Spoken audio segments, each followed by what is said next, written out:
It's time for us to begin this morning. We've got just a few folks coming in still. If you have a Bible handy, you'll want to be turning to the end of the book of Genesis. The end of the book of Genesis. I'm going to apologize now. Freddie tried to kill me this morning, and I swallowed a sausage ball wrong, so I'm going to try not to clear my throat on you 400 times. But now, thankful for that, but I'll try not to do that on you. But we are in the end of the book of Genesis. And we have been working through the life of Joseph. And actually, for the most part, tonight or this morning, we're going to come through the life of Joseph to the end.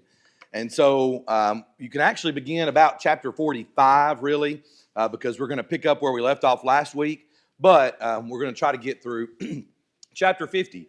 Probably, I would say again, some of the lesser known part of the story. You know, we kind of get to chapter 45 there, where he has the reunion with his brothers, and he's revealed and that kind of thing, and then it kind of drops off from there, you know. And so, that this is not a section that's well known, but I hope and think will be encouraging. We're thankful that you're here this morning. May have a few folks that are still out due to the weather, but that's kind of the nature of it, and we're just thankful for the chance to study for a few moments together this morning. So again, real quick recap. We'll finish up through chapter 50 this morning. The plan, according to the material for next week, was to cover a little bit about Egypt. And so we would still talk some about Joseph, but to think about the place of Egypt in the world and the place of Egypt in the idea of the life of Joseph. And even as you maybe turn your Bible there to the end of Genesis, as you turn the page and we move over to Exodus, because we're going to spend a little time in Egypt. So that was kind of the bridge to bridge the gap between the end of Genesis and the beginning of Exodus. If I get brave enough, I might also spend a few moments next week talking about the providence of God.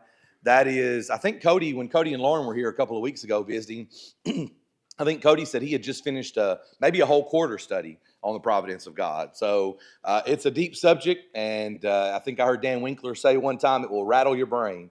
And so it'd be kind of hard to do that in about 15 to 20 minutes, but we may try to find a way to do both of those next week and bridge the gap as we get over to the book of Exodus and we start with the life of Moses. So last week I'm going to pick up, this is the last slide that I had up last week. So chapter 45, we said that Joseph is in the position that everyone wants to be in. You can keep that in mind because we're going to come back to it again in a few moments. Remember, we talked about the movies, the books, the Count of Monte Cristo, and then the movie Gladiator from several years ago, in which there is a person who, is now in a position of revenge and finds their place in a way in which they can absolutely execute that revenge if they want to in some form or fashion. And so Joseph is here, but as he reveals himself to his brothers, they are dismayed. As dismayed, the word we said used there, as dismayed as an army that is basically surrounded and ready to wave the white flag and give up.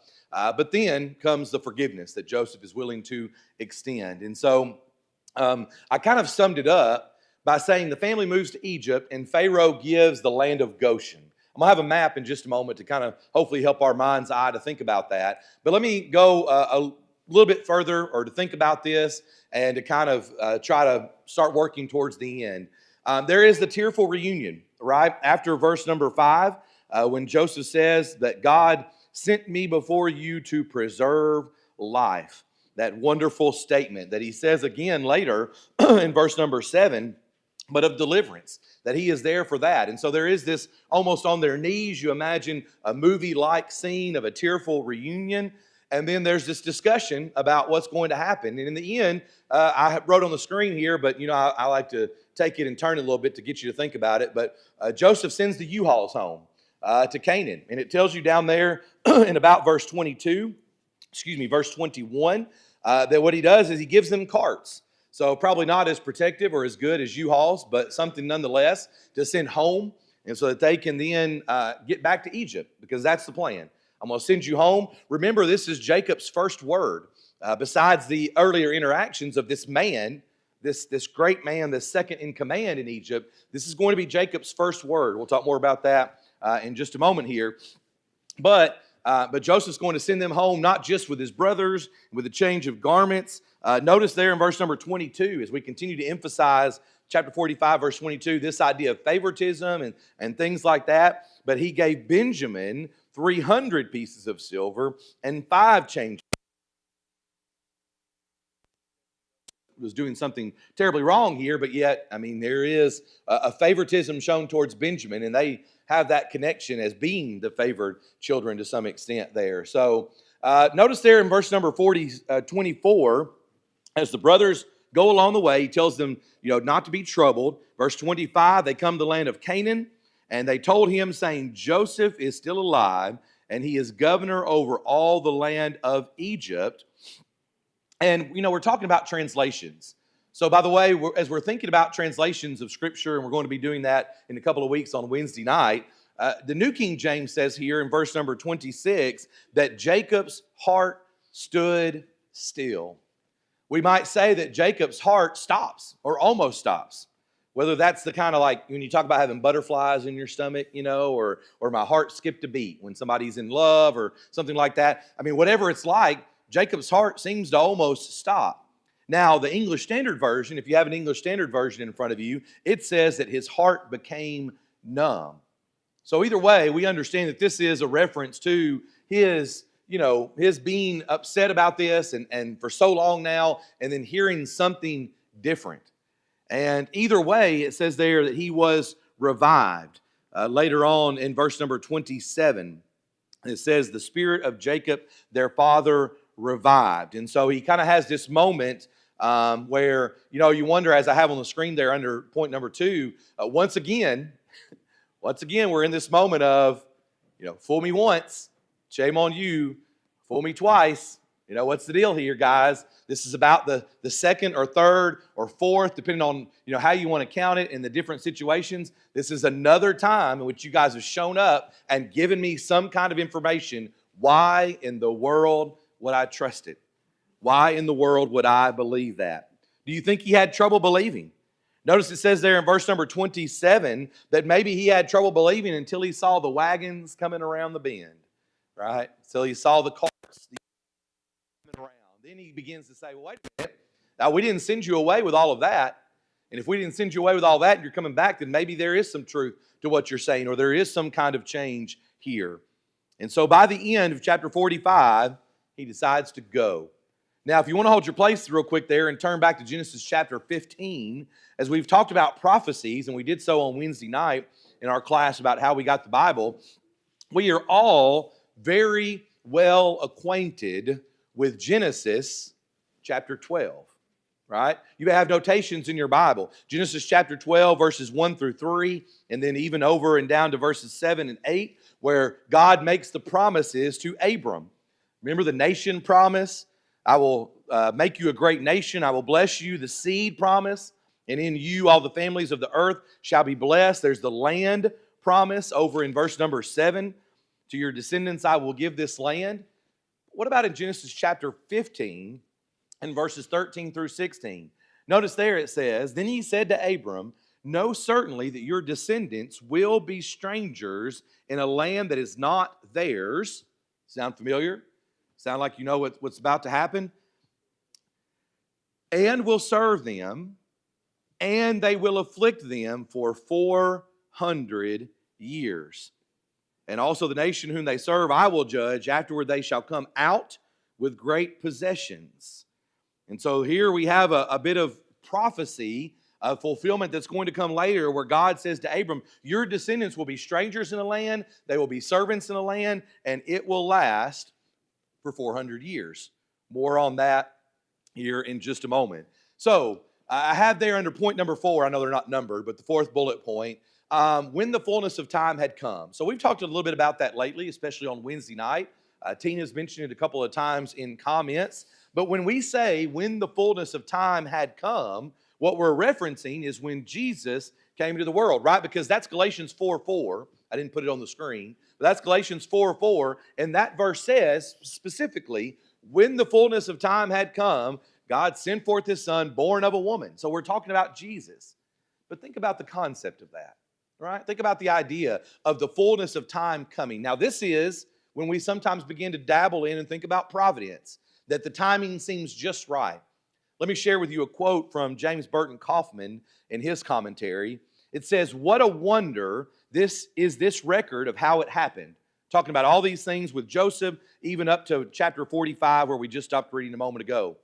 God overruled the hatreds, the jealousies, and envious wickedness of men to place one of Jacob's sons on the throne of the land of Egypt, who, over the course of time, brought the whole posterity of Israel to live there. The Egyptians detested foreigners, especially shepherds, and thus there would be no easy possibility of Jacob's family forming marriages with pagans, as had already begun to happen in the case of Judah. Not only that, and here's part of the key I'm talking about, in Egypt, they would have the protective arm of a powerful central government which would secure them, and under those divinely appointed conditions, they would indeed grow into a mighty nation. We're talking about God's providence. The idea that God has been working these things. Joseph is in the pit, he is in the prison, he is in Potiphar's house, all of these things in order to be about if things could be so that the children of Israel, and we're going to talk about the number again in just a moment as well, are in Egypt working. Yes, they're going to be, mistreated some. There's going to be some bad things, but in a position so that they would grow into a mighty nation when the fullness of time had come. Not the same thing as Galatians 4:4 and Jesus, but yet this concept of God's providence working so that when things were just right, then things are ready to happen. So they do settle in the land of Goshen. And as always, I know this is maybe a little small from your seat here, but let's point out a few things. This is a map of the Exodus. So up here, you don't get it, but up if I go above here, above our above the screen, this is the land of Canaan. This is Jerusalem. All that is up here to the left of the Dead Sea, right? And so Beersheba, more on that in just a moment, but it's sort of the last line, kind of the end of the road there for the land of Canaan. And so then here is Mount Sinai that we're going to come to as they come out of Egypt, and then they're going to wander through the wilderness and back up to the land of Canaan. Notice right here, if you can see it on the screen, and the people watching online may not be able to, but to the left there, up by the water, is the land of Goshen.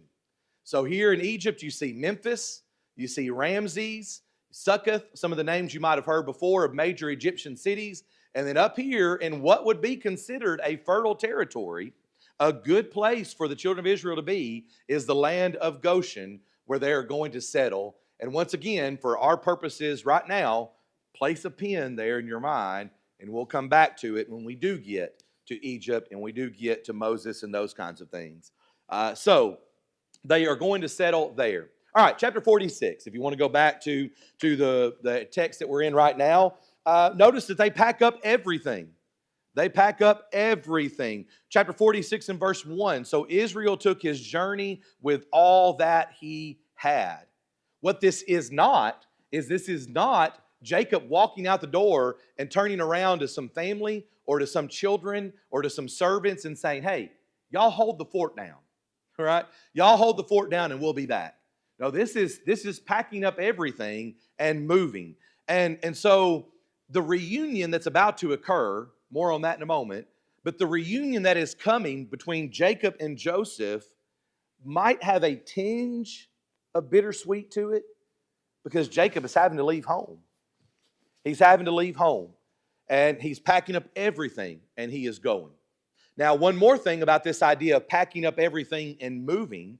Notice there in verse number 1 that it says, he came to Beersheba. I showed you that on the map just a moment ago, and offered sacrifices to the God of his father Isaac, the God of Abraham, the God of Isaac, and the God of Jacob.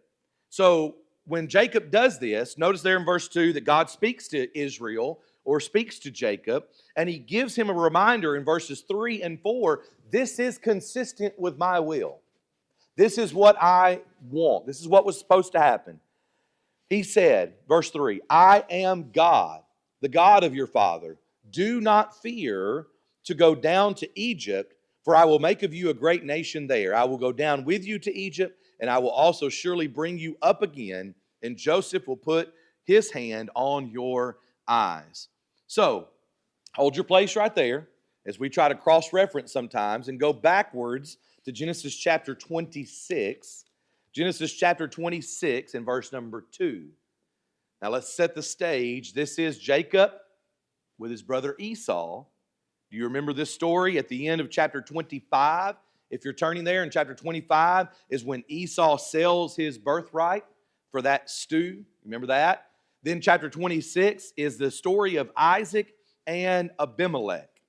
But notice in verse 2, then the Lord appeared to Isaac and said to him, do not go down to Egypt, live in the land of which I shall tell you. Chapter 26. Here we are in chapter 46, and while there has been the passage of some time, there's a chance that maybe Jacob remembers this. Maybe Jacob was nervous to go to Egypt. So back to this concept that he's maybe a little tore up about having to leave home. Maybe he remembers in his mind this story he was told about God saying, don't go to Egypt. But now he's being told to go to Egypt.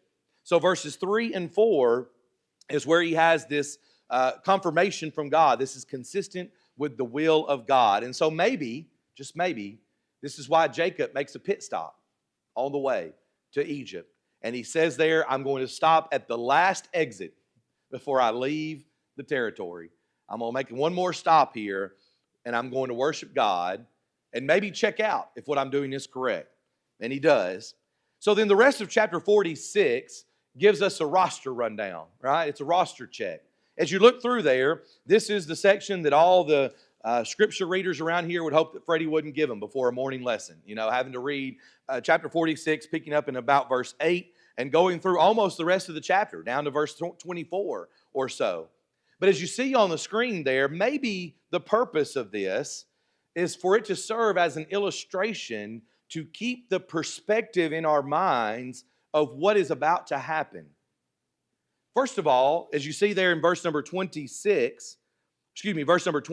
the end of verse number 27, all the persons of the house of Jacob who went to Egypt were 70. Now, if you can recall from a study of the book of Exodus before, as it tells you on the screen, that's what Exodus chapter 1 and verse number 5 tells us, that there were 70 people who went to Egypt. Now, you examine that against Deuteronomy chapter 10 and verse number 22, that as we get out of Egypt and we think about the children of Israel multiplying, Deuteronomy chapter 10 and verse 22 says, your fathers went down to Egypt with 70 persons, there it is again. Now the Lord your God has made you as the stars of heaven in multitude. So maybe the rundown is just to give us a brief reminder of the change that is going to occur amongst the children of Israel. They are going to leave Israel, the land of Canaan, and go down to Egypt as few. But they are going to grow. I thought I put it in the notes, but I didn't. What is it, Freddie? In Numbers, it's like 603,550 or something like that, close. 605,000, 603,000, over 600,000.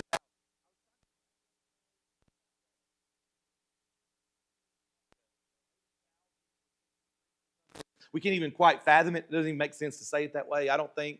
But it's that kind of a change from 70 to 600,000, and really even more than that. That's the fighting men, as we think about that number in the book of Numbers. But it is a very big change, and you know what's coming if you studied Exodus before. And so, real quick, as we exit chapter 46, who's sent to lead the way?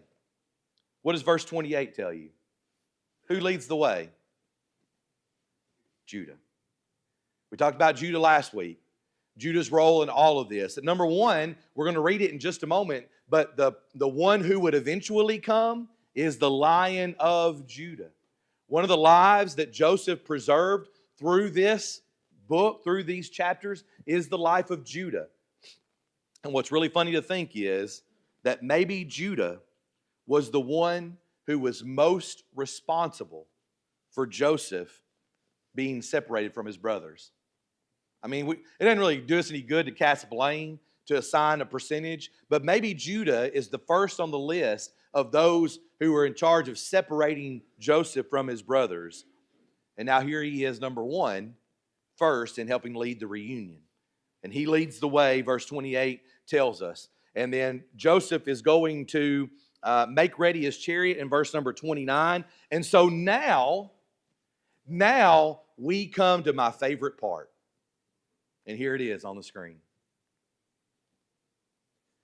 You ever watch one of these videos before? I mean, what do you say, Freddie? Bring a tear to a glass eye, I think Freddie's known to say before. You ever watch one of these videos before? I mean, look, my wife says I never cry. She accuses me of never having any emotion or crying. I'll cry at one of these videos in a heartbeat. Because to see, and I tried to grab one here of a surprise, right? I mean, the tarmac greeting, hey, the plane is landing at 4 o'clock today. All the families need to be at the airport. We're going to have a reunion. Those are not really less wonderful. But, you know, nowadays these football teams and sports teams and all, they do this thing where, you know, they record a video, but the person's really standing behind the dugout or, you know, and then they come out and they surprise their family. You ever been a part of a reunion like that? I mean, this is the favorite part because now we get to experience as best we can through the words that are given to us by divine inspiration what it was like when Jacob finally gets to meet Joseph again. Who doesn't love a good reunion? Verse 29 tells us he presented himself, Joseph, to him, Jacob, and fell on his neck and wept on his neck a good while. That doesn't do justice to it, right? To think about that exactly. We wish we had a movie type of aspect in which we can watch these things and be able to envision it. Help you try to envision it. Here's a question for you. Can somebody tell me, this is a tough question, but can anybody tell me when or where Jacob expected to see Joseph again? Think about that. Can anybody tell me when or where did Jacob expect to see Joseph again? Well, I think there's an answer. Look at chapter 37 again and verse 35. Where does he say he might see him again? All the way back in chapter 37 and verse 35. Jacob refused to be comforted, and he said, "For I shall go down into the grave." So Freddie, I think, said never, and that's correct. But, heaven. Sorry, I'm my bad. Heaven, yeah, Sheol, right? The place of departed souls, we sometimes say. That's where. Jacob thought he'd never see him again, as we say, this side of heaven, to Freddie's point there. The grave. I will not see him again until my life is done. And then you get something, the best we can put it in our terms today, like this. How many years was it? 20 years. For almost 20 years, Jacob has been in mourning. And I'm not going to ask for, personal examples, but grief is a funny thing, all right? Do you ever really forget? I read a book not too long ago, a few years ago, by a sports writer who lost his son to suicide, and it was about his family and his grief and dealing with those things. And while it had really no religious connotation to it, it's very, very impactful to me because we've all been there. Grief is a funny thing. When you lose someone, whether it's a spouse or a parent or a child or a friend, do you ever really get over it? I used the reference last week about parents who lose children that won't ever touch the room, that'll leave the room just as it was and won't mess with anything in it. So every time they go back in it, it's like they can go back in time to that moment. Think about the reunion that took place there at the end of chapter 46 as Jacob is reunited with Joseph. And so it's wonderful. I mean, here's a good thing that happens. There's been a lot of bad.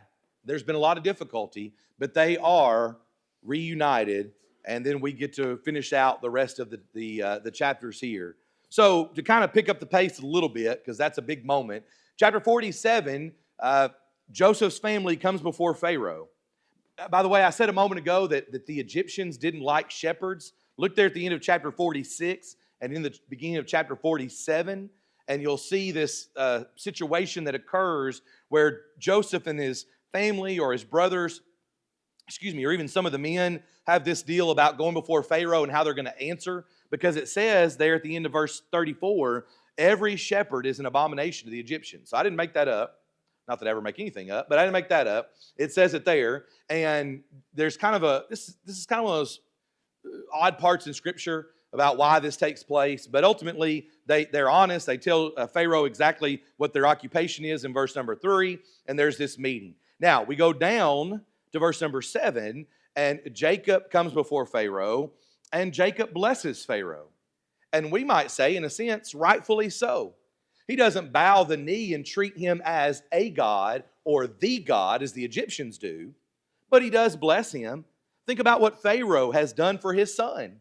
There's a sense in which there is this mutual respect. I don't know if that's the best word.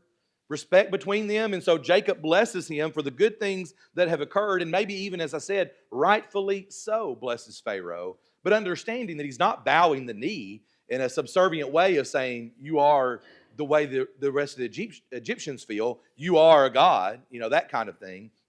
But there is this moment there. So the rest of chapter 47, Joseph continues to deal with a famine. These things are still going on. In fact, the people are without food again. You go to verse 13, really verse 13 through 26, and it says that the land of Canaan languished because of the famine at the end of verse number 13.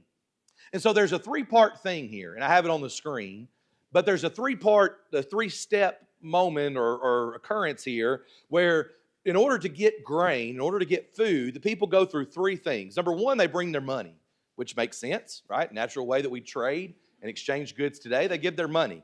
Number two, though, when they run out of money, at the end of verse number 15, for the money has failed, verse 16, Joseph says, bring your livestock. So they bring their livestock now. And Joseph gives them bread in exchange for the horses, the flocks, the cattle of herds, for the donkeys. So they did that for that year. Verse 18, though, when the next year comes along, we got a problem again. There's nothing left except for our bodies and our lands. So Joseph says, fine, give us your land. So the people use their money, then they use their livestock, and then they use their land. Egypt is basically already a world power, the world power at this point. But how do you strengthen your position? You take over everybody's land, right? Now you own everything. And I'm just saying that as a means of historical context. It just is kind of the case here that maybe this is a way in which Egypt rises to prominence in the world. They've got some form of government and leading here, but they're also then going to sort of take all these things in. And what happens is I think it's fair to say God blesses Egypt in a way. I mean, they have the food that they need because of the dreams, because of Joseph's rise in power. God blesses them. Again, not in the way that they are highly favored people. These are now my people. They're still pagans. They're still worshiping idols. But he does, even as we might say today, he continues to bless the United States of America, though we're saddened to say that a lot of the country maybe doesn't believe or doesn't follow, doesn't obey. And so one thing real quick, and we'll take some comments. It's interesting to note here that Joseph, in his character, within who he is, never promotes himself. He never enriches himself. You know what he could say? He could say, well, hey, when you bring me your money, why don't you bring me a little bit of livestock too? When you bring me something, why don't you bring me a little something more? Anybody remember Matthew the tax collector we talked about recently? And others who say, I need what you owe me, but if you'll just give me a little more off the top, then I'll make sure and take care of you. That kind of thing. But Joseph has been a model of forgiveness. Joseph has been a model of grace. But we've said this a couple of times already. Joseph is also the model employee. Whatever you do, in word or deed, do all in the name of the Lord, do all to the glory of God. And so Joseph, within his character, stays there. He doesn't let the power go to his head. He stays true to his nature. We might say today he stays true. He's not a Christian, but what we would say being true to being a Christian. No matter where I change, I'm not going to change who I am. I'm going to do what God would have me to do. I'm going to try to stay humble. I'm going to try to do right. All these things. And that's the position that Joseph is in. Comments or questions? Freddie, I feel like I've cut you off. I'm sorry. Sure. That's a pretty good deal. And it's not like he's taking advantage of them. They do have something they can barter for food to survive, and that's what he takes advantage of. I read that somewhere, Freddie. I appreciate you mentioning that. The idea that he really could have. This is the moment. You've got nothing. I'm going to exact, power, and you just owe me everything. But he continues to almost formulate this plan. And here's what it was. Go down to verses 24 through 26 in chapter 47. And someone, I think it may be this commentary I've got here, I was about to read from, but this one by Michael Whitworth mentions that it was common, let me see if I can find that real quick, sorry. It it was common for in the Near East that a third was what was given. Let me just read this to you. It says a fifth of the harvest that the people paid as rent was a much lower percentage than exemplified elsewhere in the ancient Near East. A third was more common.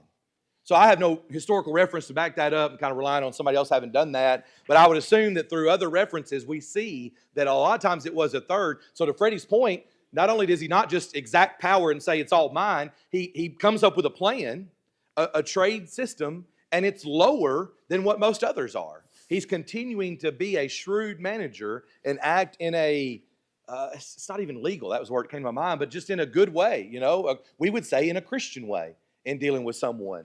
Oh, I've got you over the fire, right, as we say. I could charge you triple, but I'm going to charge you what you owe me, or I'm going to charge you less just to help you get out of the bind you're in or whatever. And so, yeah, Joseph's doing that. That's absolutely true. What else here, real quick? Anything else? I can't help but maybe see some parallels like you're talking about the United States today, because Egypt was not necessarily a nation of God. Yeah. They were working in connection with God's will. And as we see it move through, they fall away from that because it focus more on myself and my country, and oh no, Israel's growing too big. And now they're kind of in opposition to God's will, and they fall from grace. I think there's maybe something that we could take from that to apply to today. Good point. Anything else here real quickly? So I don't have it on the screen there, but notice in the last verses 27 through 31 that Jacob senses the end is near of his time, and so he requests to ultimately go home, in quotation marks, right? Home. Back to the homeland. And so it says there, he swears to him, let me lie with my fathers. You shall carry me out of Egypt and bury me in their burial place. So chapter 48 and chapter 49, I grouped together, and they're very interesting. First of all, Jacob blesses Ephraim and Manasseh. It says that Joseph brings his two sons with him, chapter 48 and verse number 1. And there's this interesting thing that happens where Joseph presents Manasseh, who is the oldest. We know how that works, right? The oldest at Jacob's right hand, and Ephraim, the youngest, at his father's left hand, so that the right hand, which you've heard that before, the right hand would receive the firstborn blessing. The right hand was a position of privilege, strength, and honor. But in a twist, that really shouldn't be a twist. Anybody that's read the book of Genesis before, Jacob expressed his preference for the younger, and he gave Ephraim the birthright. And so there's this whole thing where in the end, Ephraim, he predicts that Ephraim would become greater, and kind of the idea here. And in many ways, Joseph's two sons indeed took his place among the tribes of Israel. So Jacob predicts that Ephraim would become greater than his older brother. In the first census taken after the Exodus, in Numbers chapter 1, the tribe of Ephraim numbered about 8,000 more people than Manasseh. It was quite literally greater than the older brother. And it is a very significant fact that in the second census, the combined tribes of Ephraim and Manasseh outnumbered those of Reuben and Simeon. And in the Judges period, Ephraim becomes quite powerful. And so the tribe actually becomes synonymous for the entire nation of Israel, the northern kingdom of Israel. The name Ephraim kind of, so there's some truth here. Again, a little bit of prophecy maybe kind of mixed in. Now, I have that on the screen here, but that's really picking up in chapter 49 as Jacob is then going to bless his sons. So, as much as you don't like it, this is your homework for the week, right? To go back and read this in great detail, because there is so much here. It is a wonderful study if we had the time to go person by person through each one. There is some prophecy mixed in here. There's a little bit about each brother. If you have your Bibles open there, look at verse 3. Reuben, 5, Simeon and Levi. And then you pick up with verse 8. And the longest section is about Judah. And here we even see the word. Notice there in verse number 9, lion. Verse 9, at the end, again towards the end, as a lion. The scepter shall not depart from Judah, verse 10. And so there is a lot that's mixed in here as Jacob is going to give these blessings or say these things to the brothers. The lengthiest part, about verse 8 through verse 12, is over Judah. And the longest part of this kind of last will and testament applies to Judah, who would eventually assume role over all Israel. And so there is, go over, it's another page in my Bible, by the way, but you go over to 13, 14, 16, Zebulun, Issachar, Dan, Gad, Naphtali, all these names are there. He eventually comes down to verse 22 and gets to Joseph again. Now, I want to mention this just in passing here, but remember in Hebrews chapter 11, with the Hall of Fame of the Faithful, or the Hall of Fame of Faith, however you call it, there, Hebrews chapter 11. Let me ask you to consider for a moment, if you were the people that are mentioned in Hebrews chapter 11, what would you want said about you, right? What would be the choice? Well, if God is picking the best thing I've done, what would it be? Now, when it comes to, and as it says on the screen here, Hebrews chapter 11 and verse 21, when it comes to Jacob, what it says is, by faith. What did Jacob do by faith? When he was dying, blessed each of the sons of Joseph and worshiped, leaning on the top of his staff. There's probably a lot more that we could get into here than we have time for, but it is an act of faith, if you will. By faith, he did these things. So of all that Jacob did, he might have had a different list. Well, I sure wish you put this first, or this second, or this first, or whatever. But this is what's mentioned by inspiration in Hebrews chapter 11. An act of faith that Jacob went through, the blessing of the sons here, and even Joseph's sons in chapter 48. So it's a little challenging because there's a lot there. But let me suggest for you, as you see on the bottom of the screen there, that maybe this is a great reminder of something that we should still do today. Well, what do we mean by that? Well, we mean that even in our death, we should look to the future. We can't prophesy. We can't tell what's going to happen exactly. God's not speaking to us in that way. But what a blessing. And look, not everybody has that blessing. I am well aware. We found out yesterday that a family that's connected to the Saudi congregation lost a father, lost a husband suddenly yesterday. Not everybody is blessed with that kind of time or that kind of moment on a deathbed, so to speak. But when you think about it, wouldn't it be wonderful if we all had that opportunity, even in death, to look to the future? What if we all took that moment, even in death, to bless our children and our grandchildren? What if we took a moment, even in our death, to remind our family of God's faithfulness and God's promises? What if we took time in our death to remind our family and our children and our grandchildren that death is not the end for a faithful child of God, but this is all just a part of God's plan and God's working? Now, I already told you, not everybody gets that moment. So the encouragement from the preacher and from the Word of God is, you need to do it now. As you get older, it means a little more. When you're near death, it's a little easier, or means a little more. The perspective and the maturity that we gain from looking back at life and saying, this is how it works. I see now my part. I see how I'm just a cog. I'm just a small part in God's great plan. But what a moment here as Jacob blesses his family and gives even some encouragement and warning. By the way, go back and read chapter 49. It's not all roses, what he says to some of his sons. But what a great reminder that we should probably do this a little more. Now, not every family is the same, but how often is it the case that when families get together around a funeral or a deathbed, that it ain't good, right? They don't speak to each other. They're not all faithful anymore, whatever it might be. And let me tell you, I understand parents and grandparents can't do all that on their own, right? They cannot force people to be faithful. And sometimes people make their own decisions and they tragically leave the faith, and then families are splintered apart a little bit because of that. But what a great picture here of how Jacob in his final moments is going to call his family together. He's going to talk about God's faithfulness, God's promises. He's going to remind them that this is not the end, but that we are all just a part of God's providential plan working. And maybe that's something we should strive to have a part of our lives, even up until the end, and even now, as much as we can. Reminding our families of the great God of heaven that we serve, that we believe in, and we sure want them to as well if they don't. And I just think it's very encouraging to think about that. And sadly, I actually saw this on social media this week as well. A preacher, a friend, and a person I know shared this, but talking about our country.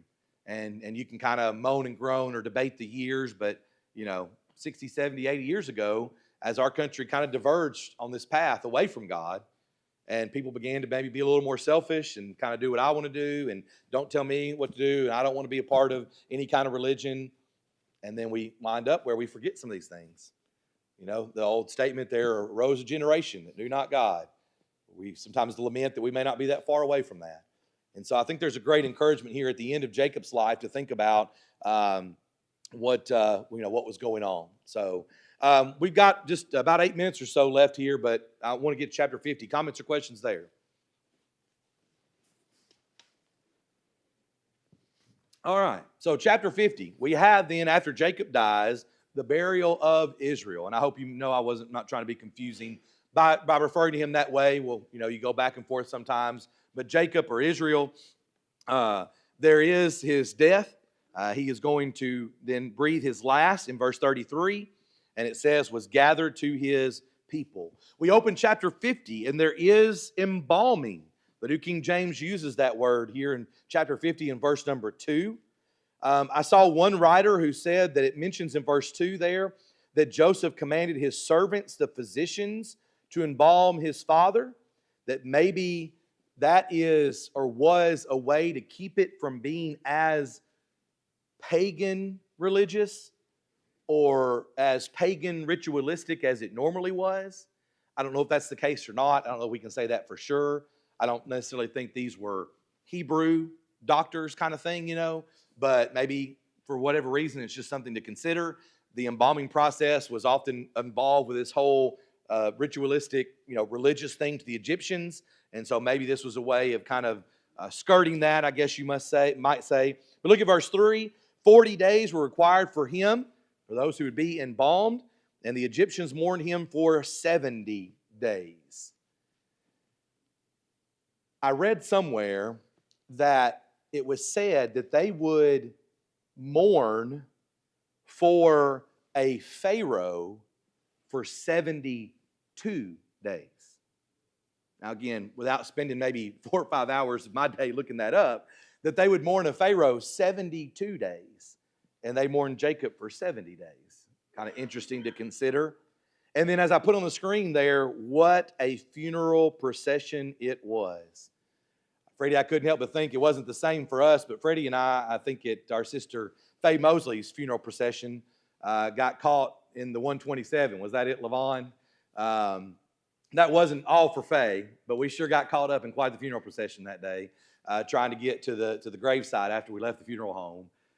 But imagine here that there is this whole entire party that is going to travel together. This is not light. This is not. Notice verse 9. There went up with him both chariots and horsemen, and it was a very great gathering. And so this is quite the procession back home to carry Jacob back. So real quick, because we're going to run out of time, but we have to finish with verses 15 through at least verse 21 there before we get to the end of Joseph's life. What? Well, one final chance for Joseph to exact his revenge, is it not? What do the brothers say there in verse 15? They say, what's going to happen now? Daddy's gone. Joseph's got no regulator to keep him from just murdering them all. And we're going to talk about it this morning in our lesson. The Kings are full of brothers killing brothers and sons killing fathers, or even mothers. Remember we talked about Queen Athaliah last year at some point. It's full of that. So they're worried. This is one final chance for Joseph to exact his revenge. And so what do they say? Picking up in verse number 16 there. They essentially send word to Joseph. Well, Joseph, you know what Daddy would have wanted. Daddy wouldn't have wanted you to take our lives. Daddy wouldn't have wanted you to murder us and to kill us.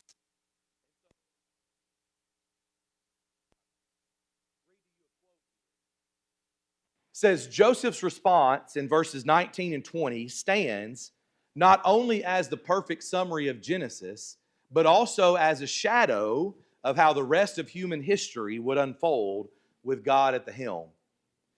Go back to Genesis 3.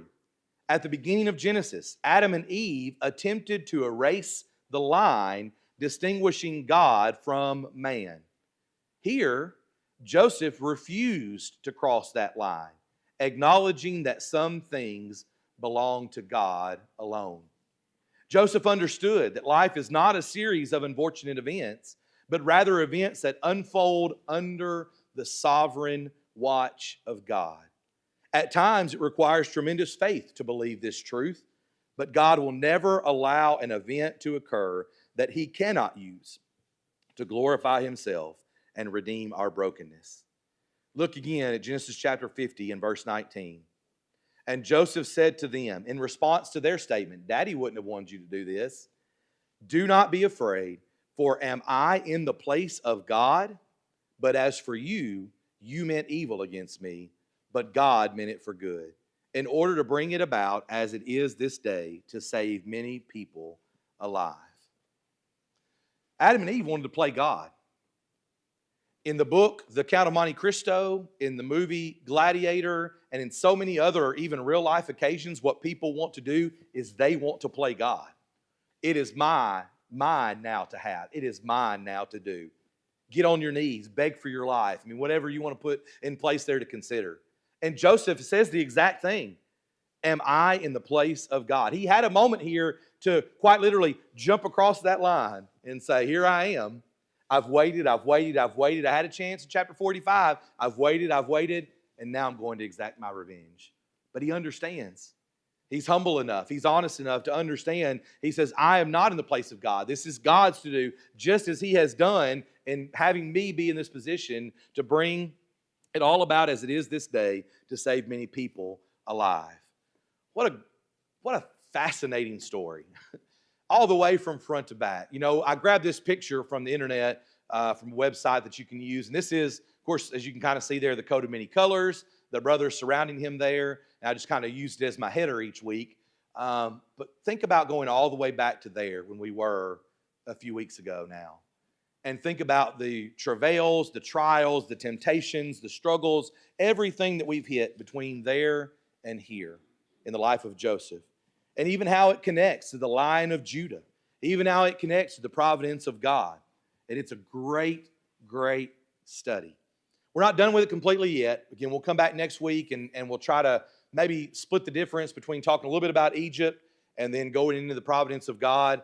But the plan would be for us to do that next week, and then the next week to come back and start with Exodus chapter 1 in the life of Moses. So appreciate your comments. I appreciate your good attention, and we will pick up there next week. Thank you.